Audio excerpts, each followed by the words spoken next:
Et de la sécurité a tenu un point de presse ce matin. Guy Bertrand Mapangou était donc au micro de Jean-Raoul Badinga Wabadinga et de Chris Lemaïda. 8 juin 2014, aux environs de 13 h, le professeur Albert Ondoosa a été victime d'une agression à l'arme blanche au quartier Haute-Guégué, dans le premier arrondissement de Libreville. Au volant de sa voiture de marque Toyota Prado VX et accompagné de sa fille nommée Efir Noura, le professeur Albert Ondoosa venait de l'église Sainte-Marie où il a assisté au culte dominical. Roulant dans le sens Calicac, mairie du premier arrondissement, et parvenu à la hauteur de l'entrée de Saouti Club, son véhicule a été percuté par un autre véhicule de marque Toyota Corolla de couleur grise, au bord de laquelle se trouvaient 3 hommes relativement jeunes, selon les déclarations de sa fille.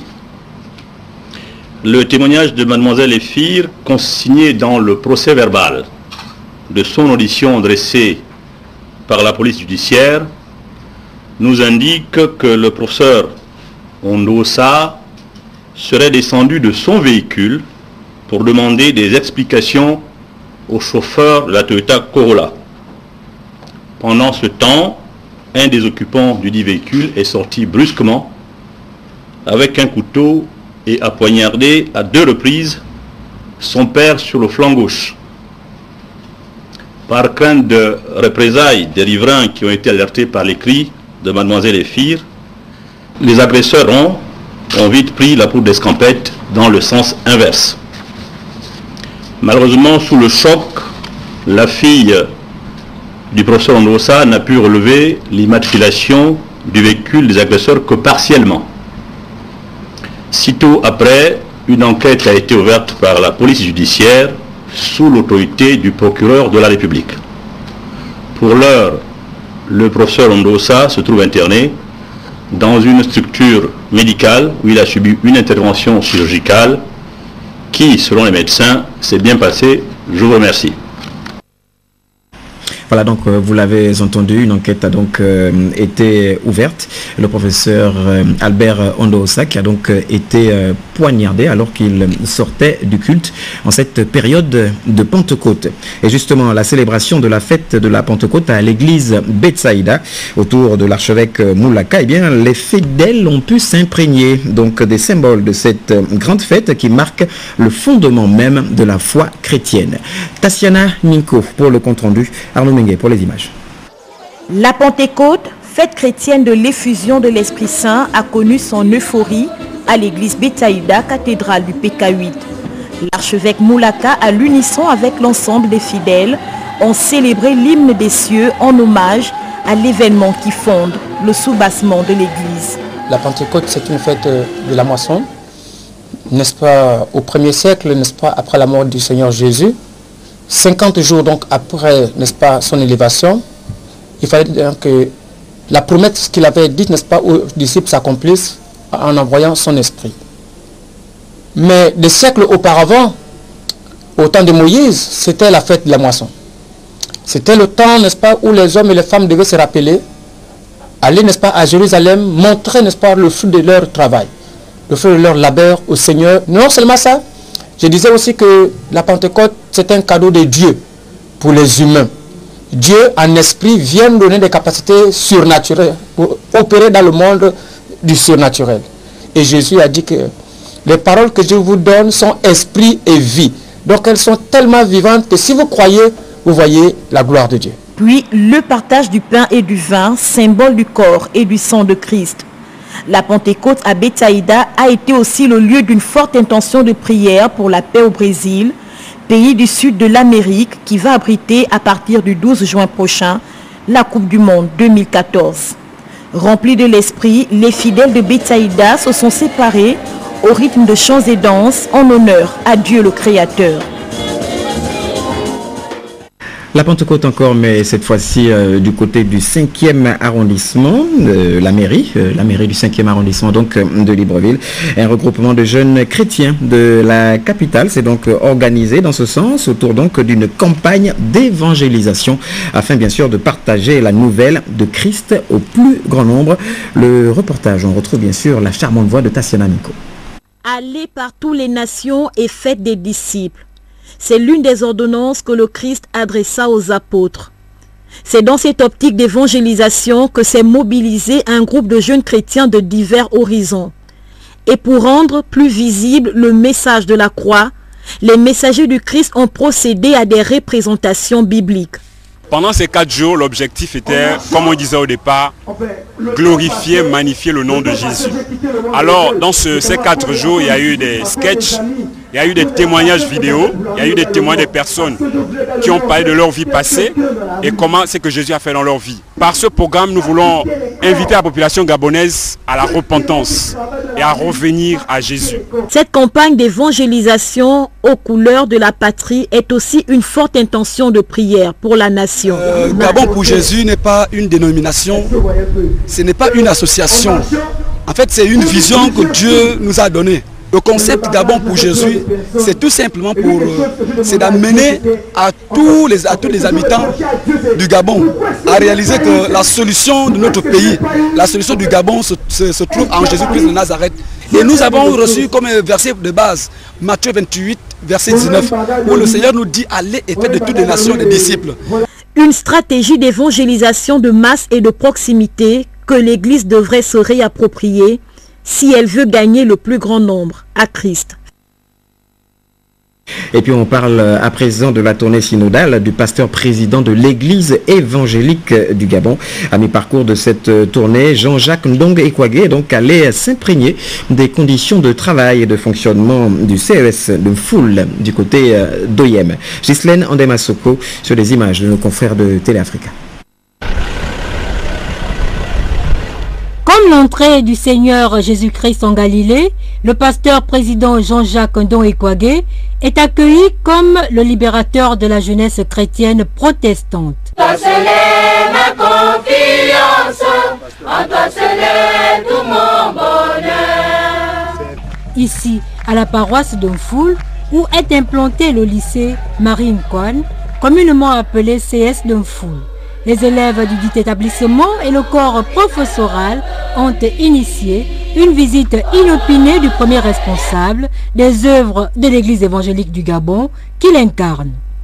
Établissement âgé de plusieurs décennies a mis sur le marché de l'emploi plusieurs cadres de la République. Je vous avoue que ce n'est pas sans étonnement que nous, acteurs éducatifs de l'enseignement privé protestant, avions accueilli avec joie et une entière satisfaction cette nouvelle, car votre action positive au sein de l'église évangélique du Gabon est perceptible depuis des lustres et nous augure un regain d'espoir et de confiance maintenant que vous êtes vous-même à la tête de l'institution. Le lycée évangélique Marie-Nkoan, créé vers les années 1956-1957, a beaucoup évolué. Aujourd'hui, ce réservoir de grands cerveaux de demain connaît quelques difficultés. Marchant sous la lumière de Christ, cette relève se voit rassurée par une joyeuse espérance d'un avenir au lendemain meilleur. Notez que sous la haute présidence de son Excellence Ali Bongo Ondimba, président de la République, chef de l'État, le Conseil des ministres se tiendra demain, mardi 10 juin 2014 à 11h. Et ce sera dans la salle habituelle au palais de la présidence de la République. Et puis bien sûr, tous les membres du gouvernement présents sur le territoire national doivent prendre part à cette réunion. Au premier chef donc présent à cette réunion présidée par le chef de l'État, le Premier ministre, chef du gouvernement et certainement le ministre de la Santé qui ont tous deux effectué une visite du côté du centre hospitalier de Bitam. L'objectif était bien sûr de toucher du doigt les réalités et également annoncer l'ouverture du nouvel hôpital. Moussa Ndiengui, Francis Ngomo. En séjour dans la province du Wolentem pour le lancement du premier passage de la campagne de vaccination contre la poliomyélite, le ministre de la Santé, accompagné du Premier ministre, en a profité pour faire le tour du propriétaire des structures sanitaires de la province. Première étape, le centre hospitalier de Bitam. Ici, le constat est amer. La structure vieille de près d'un demi-siècle ne répond plus. Plateau technique désuète, médicaments et personnel absents. Le centre hospitalier de Bitam doit être simplement remplacé par une nouvelle structure sanitaire. Je pense qu'on peut y effectuer tous les travaux de réhabilitation qu'on veut. Elle ne sera jamais aux normes. Ne serait-ce que parce que la plomberie est d'époque, l'électricité est d'époque. Même si on refait les peintures et tout ça, ça ne change pas grand-chose. Pour parer au plus pressé, le ministre de la Santé, Fidel Mngomongwang, a promis ne ménager aucun effort pour rendre opérationnel ce chantier pour le bien-être des populations. Ici, le gros œuvre est fini. Restent les plateaux techniques, l'eau et l'électricité. Dans peu de temps, Bitam aura sa structure hospitalière des plus modernes. Il me paraît urgent de mettre tout en œuvre pour que cette deuxième structure en construction que nous venons de visiter puisse être terminée dans les meilleurs délais et devenir opérationnelle le plus rapidement possible. Vous avez vu vous-même, ce n'est pas la grande architecture, mais la fonctionnalité, elle est manifeste. Je pense que si cette nouvelle hôpital est terminée, tout le monde y sera à l'aise, les malades comme les personnels. Au centre hospitalier de Minzik, le constat est également peu reluisant. De gros efforts doivent être menés en plus du centre de maternité flambant neuf qui va bientôt être inauguré. 5 ans déjà que le président Omar Bongo Ondimba nous a quittés. La commémoration de sa disparition se poursuit donc. Le Premier ministre, chef du gouvernement, le professeur Daniel Onaondo et l'ensemble des membres du gouvernement ont donc procédé à leur tour au dépôt de la gerbe de fleurs sur la tombe de l'illustre disparu. Sur les lieux, Alain Sergéenne, Désiré Singatadi de la presse primature. Le 8 juin 2009 de chaque année, désormais inscrit dans le registre noir de notre histoire. Une date qui nous rappelle sans cesse le départ du deuxième président de la République gabonaise, Omar Bongo Ondimba. C'est pour rendre hommage à la mémoire de ce grand homme qui aura pendant plus de 40 années durant tourné notre pays vers le développement que le Premier ministre chef du gouvernement, le professeur Daniel Onaondo et l'ensemble de l'équipe qu'il dirige ont effectué le déplacement de Libreville à Franceville, la capitale provinciale du Haut-Ogooué, dernière demeure de l'illustre disparu. Sur les lieux, des anciens compagnons, des sympathisants, militant du Parti démocratique gabonais, parti politique qu'il aura créé un 12 mars 1968. La charge émotionnelle est immense. Le Premier ministre et sa suite déposent une gerbe de fleurs sur le mausolée de feu Omar Bongo Ondimba.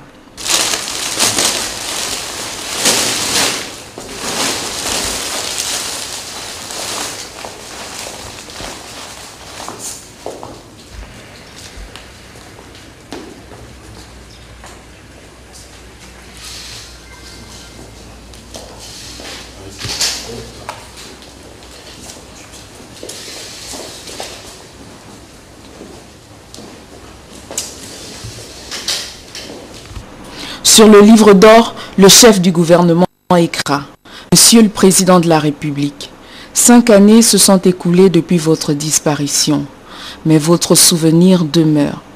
Votre passage sur Terre est un modèle d'humilité, une leçon de vie pour les générations futures, souvenir éternel. » Une cérémonie commémorative qui aura permis aux uns et aux autres de regarder dans le rétroviseur de l'histoire. Un focus sur ce jeune homme, Albert Bernard Bongo, arrivé à 32 ans au pouvoir.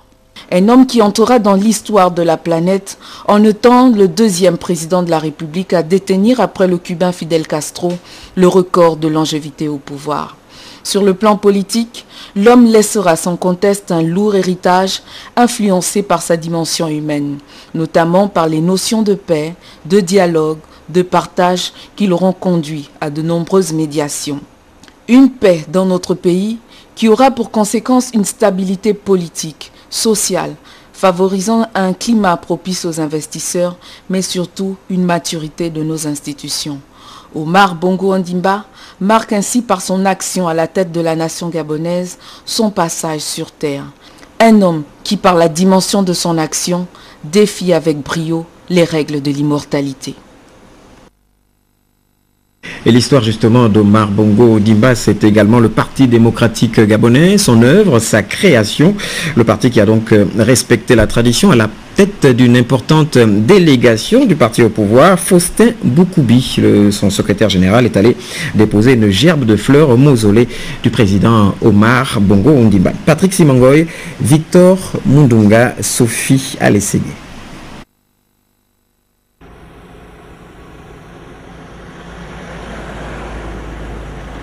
Le Parti démocratique gabonais, fidèle à ses idéaux, a respecté la tradition.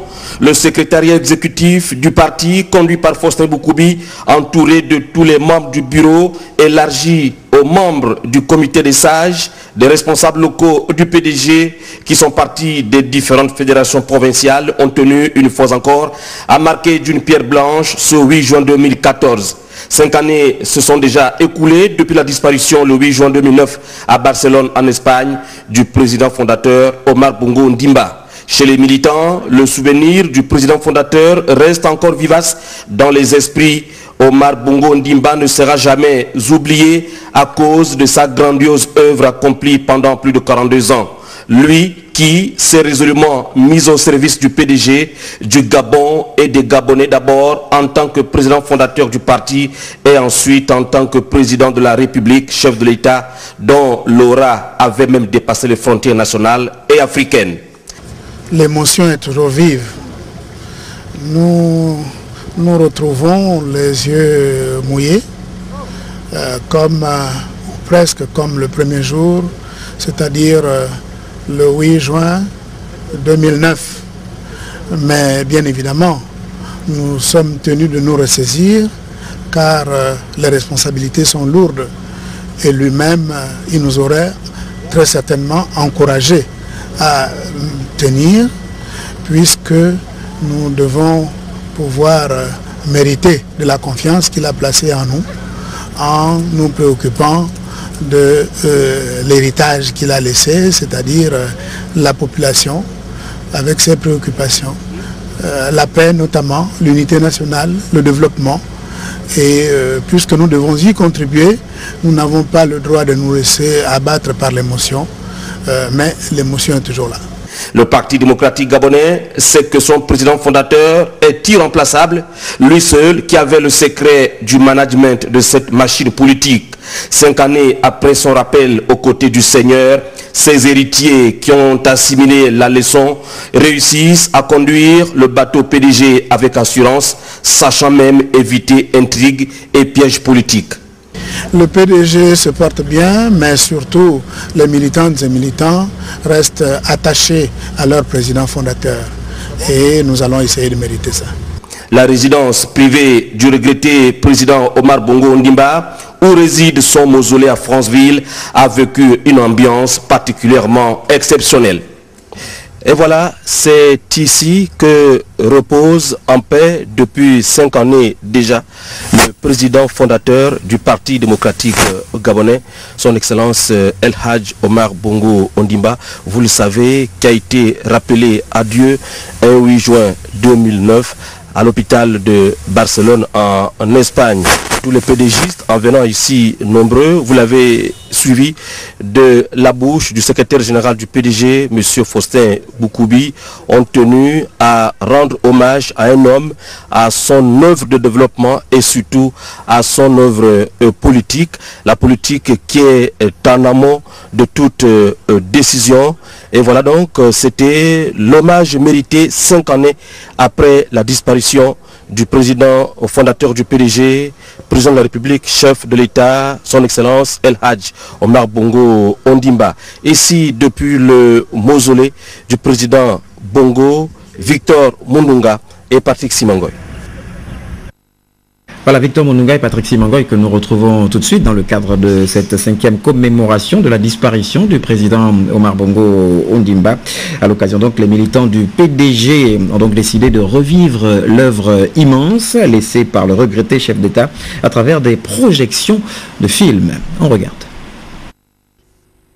Le 8 juin 2014 a été gravé en lettres d'or dans la capitale provinciale du Haut-Ogooué, cette localité qui a vu naître le 30 décembre 1935 à Léouaï, Albert Bernard Bongo, devenu quelques années plus tard, dans le cours de l'exercice du pouvoir, Omar Bongo Ondimba. Ici au complexe Megamall, le dépôt des gerbes de fleurs du PDG a fait place à des instants souvenirs marqués par la projection des films retraçant la grande œuvre politique, économique et sociale accomplie par le disparu.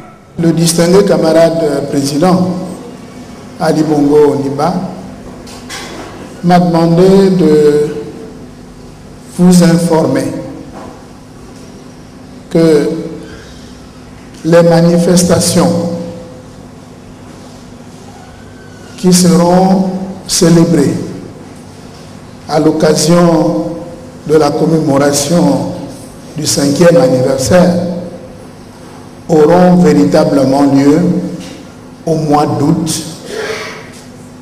d'août, lorsque sera inauguré le mausolée dont les travaux seront en cours. Omar Bongo Ondimba nous a tous aimés. Omar Bongo Ondimba nous a tous encadrés, nous a tous aidés à élever certains d'entre nous, la plupart d'entre nous, voire construit certains d'entre nous. Si de son vivant, nous n'avons pas eu l'occasion de le lui rendre, nous avons le devoir maintenant de continuer d'honorer sa mémoire. Vu qu'il nous a témoigné à tous son amour, chacun de nous se doit d'honorer sa mémoire à sa manière. Des projections se sont succédées les unes après les autres, du portrait d'Omar Bongo Ondimba en passant Bongo Ondimba, un homme, une histoire, et Omar Bongo Ondimba, un homme d'exception. Les membres du secrétariat exécutif, ceux du comité consultatif des sages qui se sont déplacés en masse et les nouveaux et anciens militants se sont suffisamment retrempés et bien cerné la dimension de l'homme.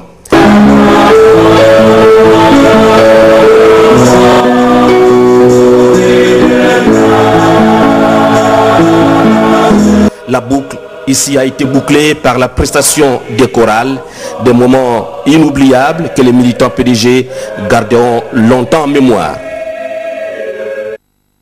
Et justement, à la fin de cette édition d'information, l'aspect culturel de cet hommage à Omar Bongo Ondimba, Patrick Simangoy, envoyé spécial à Franceville, nous fera revivre Grandeur Nature, le concert donc de louanges qui s'est tenu à l'occasion du côté de Franceville. Dans l'actualité, on parle donc de cette tournée des membres du bureau de l'Assemblée nationale sur le chemin de retour. Eh bien, ils ont rencontré les populations des cantons Tanglouli et Nzoué, c'est dans la province de Logoué-Vindo. Et le compte-rendu est de Nicolas Monsard et de Tim Boulende de la presse de l'Assemblée nationale. Soucieux d'achever en beauté la mission de contrôle et de vérification des actions menées par le gouvernement dans la province de Logoué-Vindo, le président de l'Assemblée nationale, M. Guinzouba Ndama, absent des dernières étapes, a désigné le premier vice-président, M. Richard Augusto Nouvier, pour saluer et recueillir les doléances des populations des cantons Tanglouli et Nzoué. L'honorable Richard Augusto Nouvier a relayé le message du président de l'institution en revenant sur le rôle et l'importance de cette tournée. Nous avons entendu les doléances que vous nous avez présentées. Des problèmes de santé, des problèmes de vie de nos mamans qui font les plantations et qui se trouvent concurrencées par les éléphants qui viennent leur disputer la nourriture qu'elles préparent pour nos familles. Vous savez que l'Assemblée nationale a, depuis un bon moment, fait en sorte que quand nos populations dont nous sommes les représentants ont des doléances, l'Assemblée nationale non seulement transmet ces doléances au gouvernement, mais l'Assemblée nationale aussi interpelle. Nous avons été dans d'autres cantons de la province de Logoué et Vindo. Ce problème d'éléphant a été aussi soulevé. Les problèmes de santé ont été soulevés. Ce que je peux vous dire au nom du président de l'institution et de l'ensemble des membres du bureau, c'est que nous avons entendu. Non seulement nous avons entendu, mais nous vous demandons de continuer à faire confiance à votre fille, Farel, qui travaille la main dans la main avec les autres honorables députés. Elle se fera le devoir de rappeler au bureau de l'Assemblée les doléances que vous avez soulevées. Le bureau va se réunir et avec les autres doléances que nous avons reçues, le bureau va voir dans quelle mesure les ministres concernés peuvent être interpellés pour poser en direct les problèmes qui se posent à vous et qui se posent aussi dans d'autres cantons.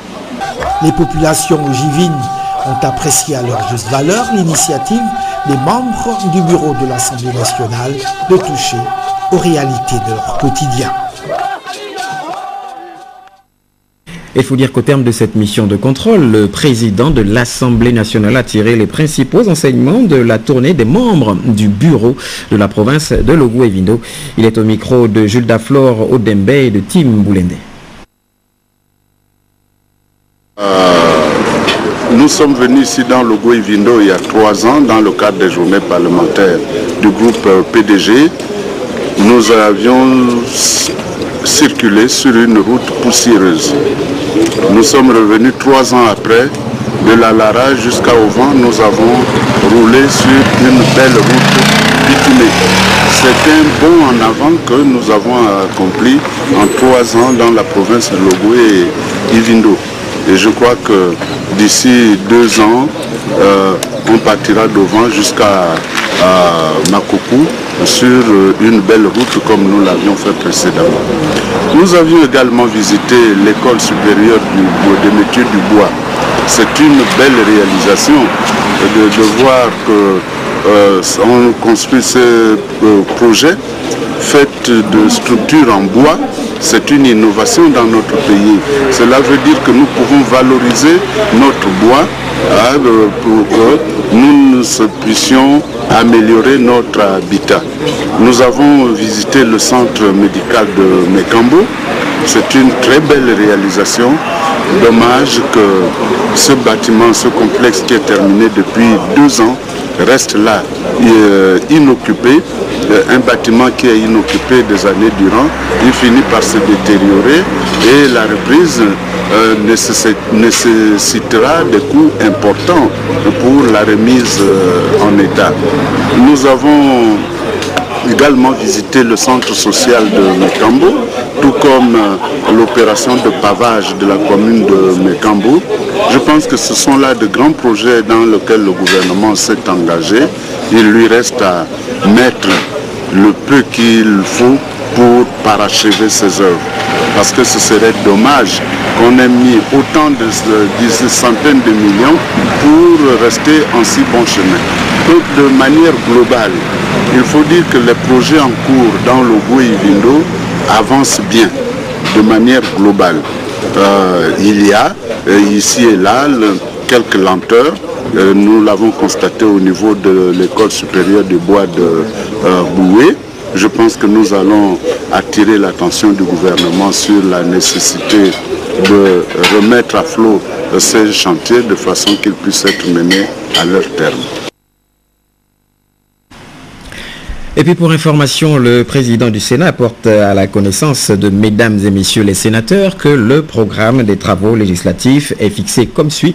Demain, mardi 10 juin 2014, commission des affaires économiques et de la production et des échanges, des affaires économiques de la production et des échanges, à 9h30. Il sera question de l'audition de monsieur le ministre des Mines, de l'Industrie et du Tourisme sur notamment le projet de loi instituant le système national de normalisation, et ce sera à la salle Jean-Hilaire Obama. Alors que mercredi, et on sera le 11 juin 2014, la commission des affaires économiques de la production et des échanges auditionnera lorsqu'il sera 9h30 monsieur le ministre de la Forêt, de l'Environnement et de la Protection des Ressources Naturelles sur le projet de loi relatif à la protection de l'environnement, également à la salle Jean-Hilaire Obama.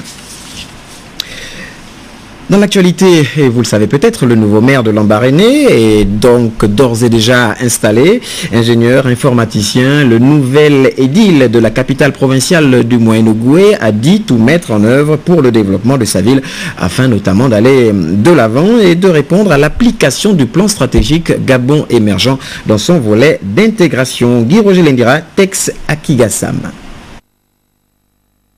En présence du président du Sénat, sénateur de la commune de Lambaréné et d'un parterre de personnalités administratives, politiques et notables, le nouveau maire de la commune de Lambaréné, Roger Valère Aïman Benoît, a été installé dans ses nouvelles fonctions par le gouverneur du Moyen-Ogooué, Didero Kibila Motinga.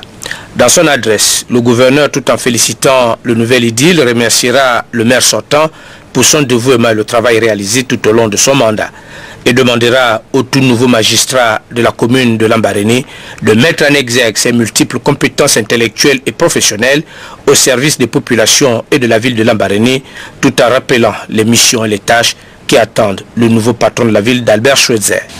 Pour mener à bien cette lourde mais attente charge qui vous êtes aujourd'hui assis, il me paraît tout à fait indiqué d'appeler d'ores et déjà l'ensemble de vos collaborateurs à vous apporter leur franche et sincère collaboration dans l'intérêt bien compris de vous accompagner dans ce challenge et de vous faciliter la tâche.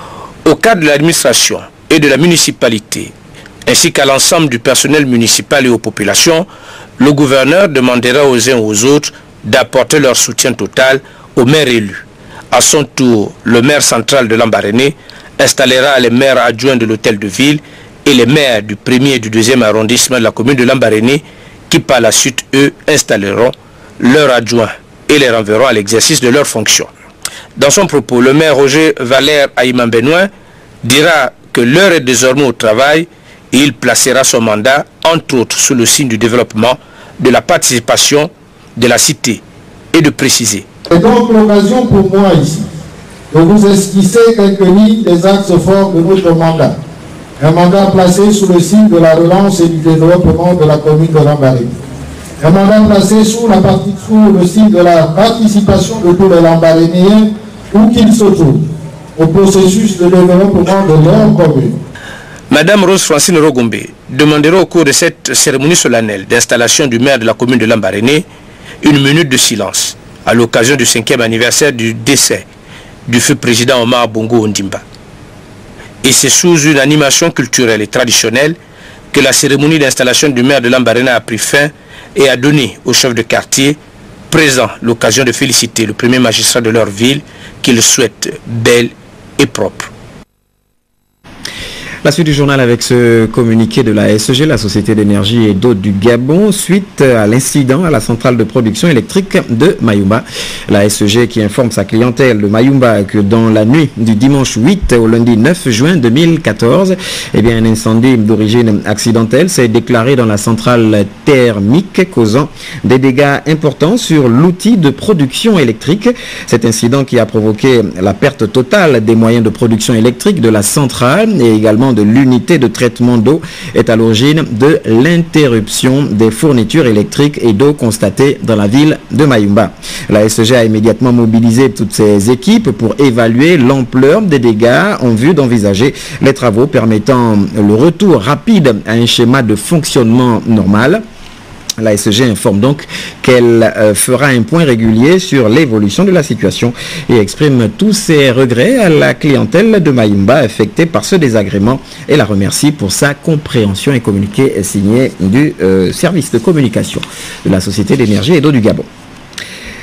Reconnu coupable de coups mortels sur Marlène Bousougou Mundanga, dont le corps avait d'ailleurs été retrouvé enterré dans la chambre du présumé auteur en septembre 2012, Assoumou Rodrigue a donc été condamné à 20 ans d'emprisonnement par la cour criminelle. C'est ce que nous rapportent Joyce Lorna Awangi et Victor Mundunga de notre rédaction. C'est pour répondre du crime de meurtre sur Darnel Bousougou Mundunga que Sieur Assoumou Rodrigue se retrouve face à la cour criminelle ce jour. Dans cette affaire, Assoumou Rodrigue avait donné des coups qui avaient entraîné la mort de sa petite amie en août 2012 et le corps avait été exhumé le 17 septembre de la même année de la chambre du présumé auteur. Appelé à la barre, Assoumou Rodrigue reconnaissait avoir enterré sa défunte petite amie sans savoir que celle-ci n'était pas encore morte, comme ce qui ressort du rapport d'autopsie. Par arrêt en date du 8 avril 2014, Assoumou Rodrigue était renvoyé devant la cour criminelle pour répondre du crime de meurtre prévu et puni par les articles 223 et 229 du Code pénal. L'autopsie réalisée sur la victime concluait à la mort de celle-ci du fait de nombreux coups reçus et de suite d'une asphyxie mécanique par enfouissement. Pour cela, le ministère public requiert la réclusion criminelle à perpétuité, tandis que la défense plaide, elle, pour la requalification des faits en homicide involontaire.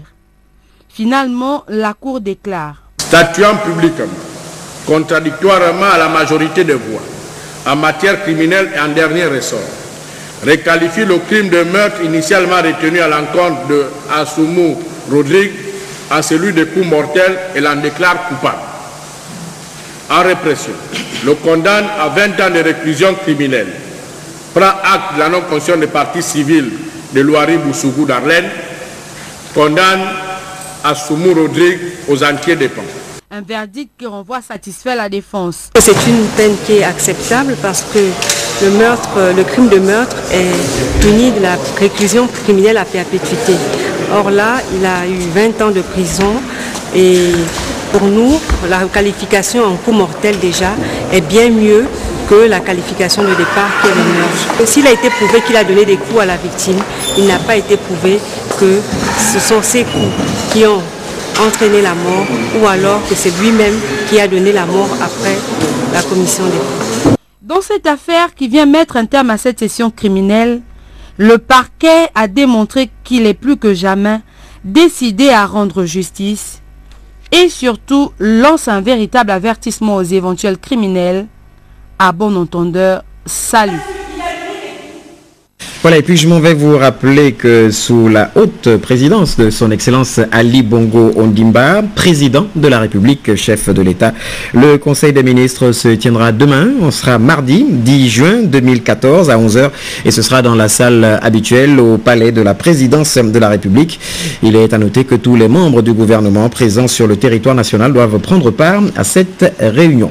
Notez également qu'après cette édition d'information aux alentours de 21h, il y aura donc, vous aurez droit à l'émission Afrique Ami qui reçoit dans cette édition spéciale donc le président de la Cour constitutionnelle, Madame Marie-Madeleine Boronto. Je vous rappelle que c'est ce soir aux alentours de 21h sur Gabon Télévision.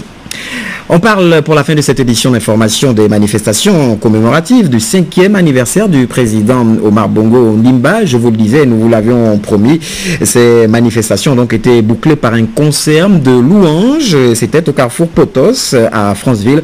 La soirée a réuni donc plusieurs artistes gospel de renom.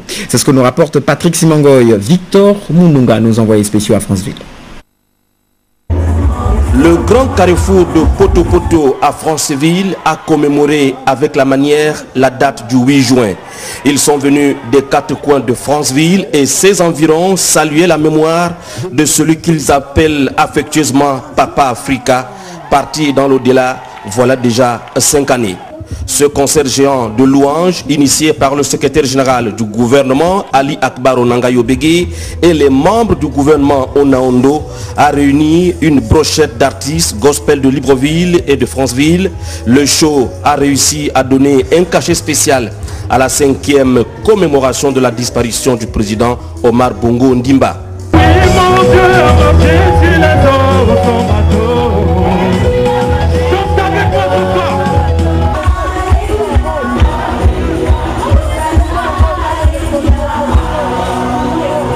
Franceville est dans la fête, et donc aujourd'hui la jeunesse est réunie, toutes les religions, et aujourd'hui nous continuons à pleurer le président Bongo qui a fait, je dirais, de l'Afrique, du Gabon tout entier, un modèle de référence pour tout pays au monde. Je crois que le président Bongo reste à jamais dans nos cœurs. Il était très bon, il nous a apporté la paix dans le pays, et puis bon, je trouve que ce concert a été avantageux pour nous les jeunes. Les artistes et le public, comptés par milliers, ont véritablement communié.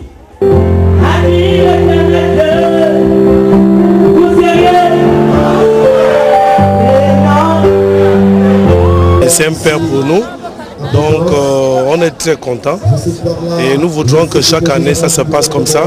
Ça va toujours rappeler comment on a vécu avec lui, comment il nous a gardés et aujourd'hui continue à nous manquer. En tant que père de la nation, quelqu'un qui nous a beaucoup manqué, vraiment beaucoup manqué. On le pleure et on va toujours le pleurer. Moi je suis un Sénégalais mais j'ai vécu au Gabon très longtemps.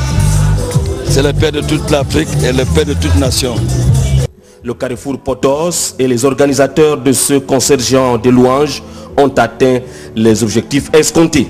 Et voilà donc ici au rond-point du quartier Poto-Poto, le quartier le plus populaire de la commune de Franceville, ce concert louange spécial, 5e anniversaire du président Omar Bongo Ondimba s'achève ici en beauté. Un concert qui a tenu toutes ses promesses. Les populations sont très contentes. Monsieur, bonsoir. Bonsoir. Alors, vous allez regarder Victor Mundunga. Et ce concert, comment l'avez-vous trouvé? Non, le concert a été magnifique. Oui.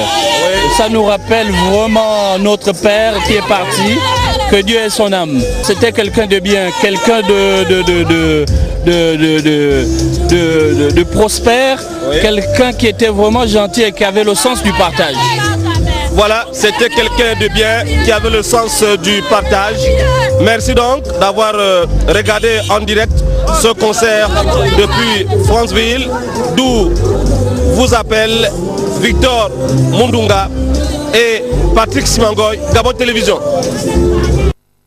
Avec Victor Mundunga et Patrick Simangoy que nous mettrons un terme à cette édition d'information, si ce n'est cette dépêche de dernière minute qui parvient à notre desk, qui nous signale qu'un anaconda protégeait de la drogue. Comment? Eh bien, l'anaconda était utilisé par des trafiquants argentins pour protéger et veiller sur une cargaison de cocaïne et de cannabis afin de dissuader la police en cas de perquisition. Eh bien, c'était sans compter avec la pugnacité de la police argentine. Une édition d'information qui s'achève donc. Elle était coordonnée des bains de maître par Guy Frendong Obian et Yannick Menga. Précieuse collaboration d'Elvire Tali. Cyril Caris a assuré les cadres. Toute l'équipe d'antenne dirigée par Mireille Nyangui se joint à moi pour vous dire merci. Bonne suite des programmes sur Gabon Télévision. À demain 20h.